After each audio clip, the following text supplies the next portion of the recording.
lead at 17-6, 2 minutes to play. The Jets at the 6-yard line. It's 2nd and goal, and they have all 3 of their timeouts remaining.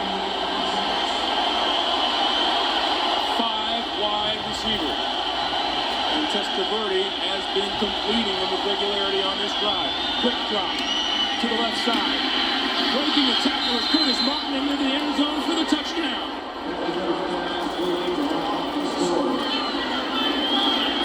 Now the Jets will go for 2 points, but Curtis Martin, I don't think a wide receiver could have made this play work. Watch this. The Bucs defense come up. They got 2 guys. They missed the tackle. Damian Robinson and Derek Brooks both missing. Curtis Martin, hey, he's used to breaking tackles. He goes in and gets the touchdown. Jets looking for 2 here to close to 17-14 and put them within a field goal. Martin, the only back behind Testaverde.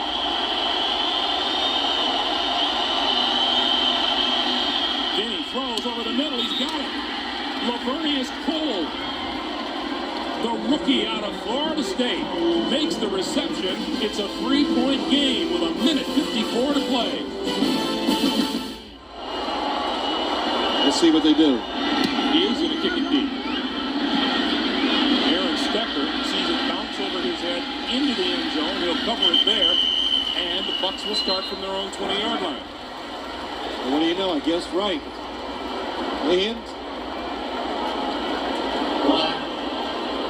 And now, penalty marker, offside call against the Jets. I think the Buccaneers will decline it. Don't take a chance of returning it, having a fumble, a penalty.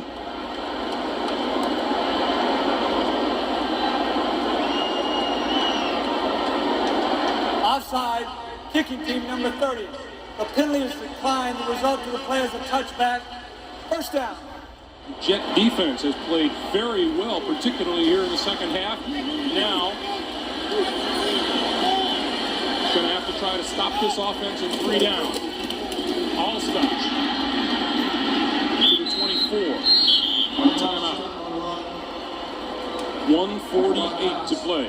I know one thing. I'd take both of my safeties and I'd put them up there as linebackers. And if Tampa Bay decides to throw the football, then, you know, good for them. Give them a one-on-one and see if they can make the play. Ernie Logan is on the field. 2nd and 7.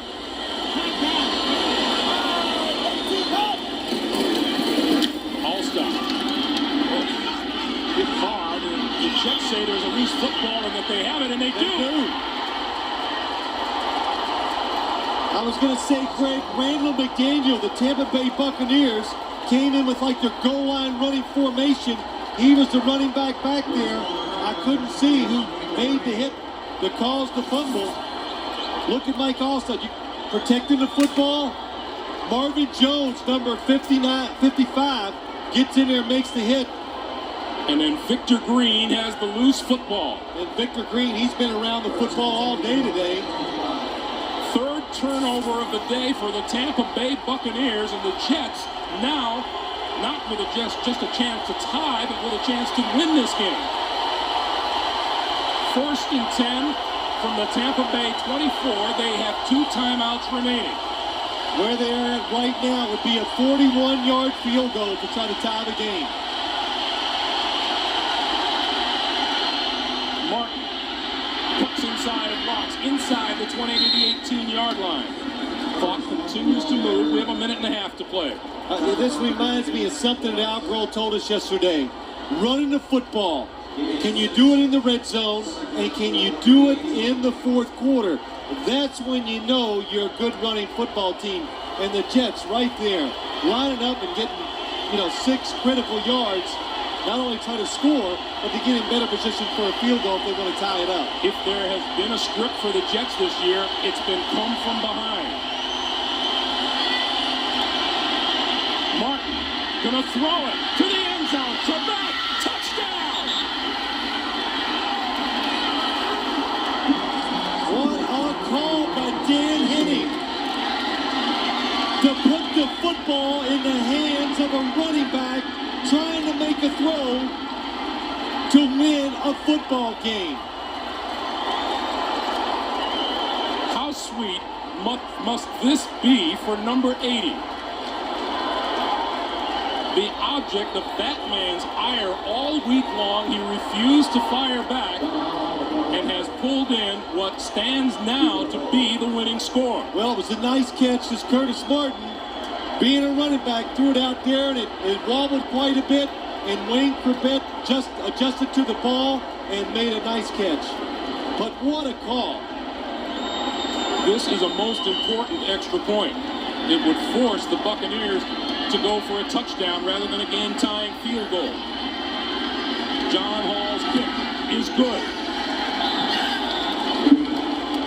The New York Jets put 15 points on the board in the last 62 seconds and have taken a 21-17 lead. Watch Curtis Martin. They just run the football one time. Oh, and you can see Brian Kelly, number 25, comes up for the run, and then Damian Robinson, the safety, not able to get back over there and protect him.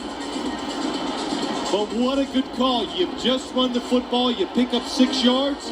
You come back. Oh, and a nice job by Wayne Corbett. And Vinny Testaverde says, that wasn't too bad a job. Wayne Corbett picks off the latest in a bunch of floaters from the New York Jets today, but Keyshawn Johnson, oh, you know what he's thinking. Well, you know what? You know what he's thinking? It doesn't surprise him. Look, he played in that offense for a few years.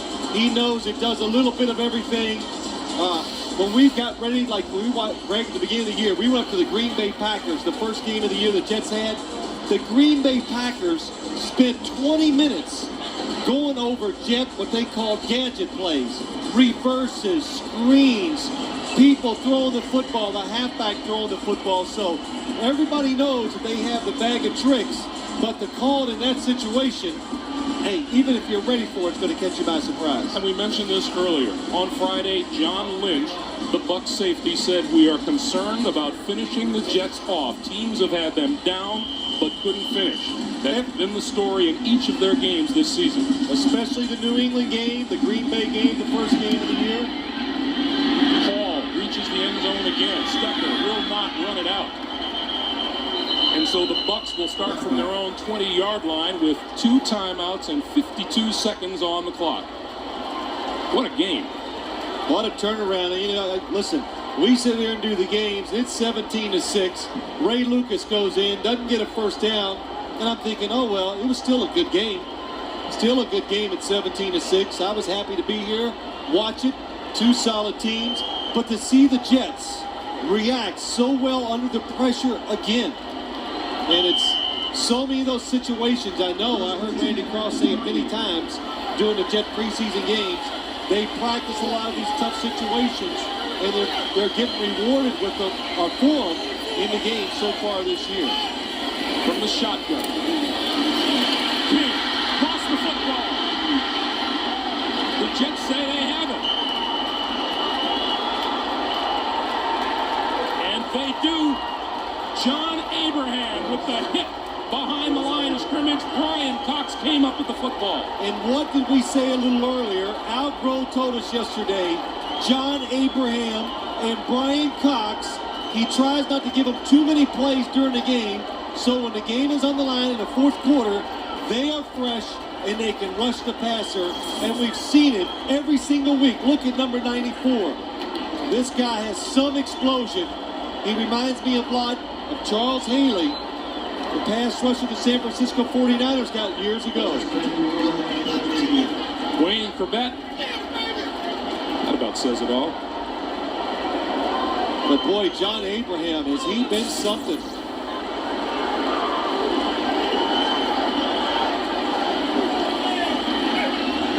Testaverde will take a knee. You know, Greg, we saw the Tampa Bay Buccaneers. I thought they'd cross a tremendous hurdle, being taken out of the game and still coming back in and being man enough to get it done. I tell you, I give him a tremendous amount of credit because most quarterbacks would go right in the tank. Keyshawn Johnson was asked if he would shake hands with Al Groh after the game. He said absolutely not. He probably won't shake with Wayne Corbett, but he is very friendly with a number of the defensive players of the New York Jets. It didn't go the way that man wanted it to go today. The New York Jets with a terrific late fourth quarter comeback. 15 unanswered points in the last minute 54.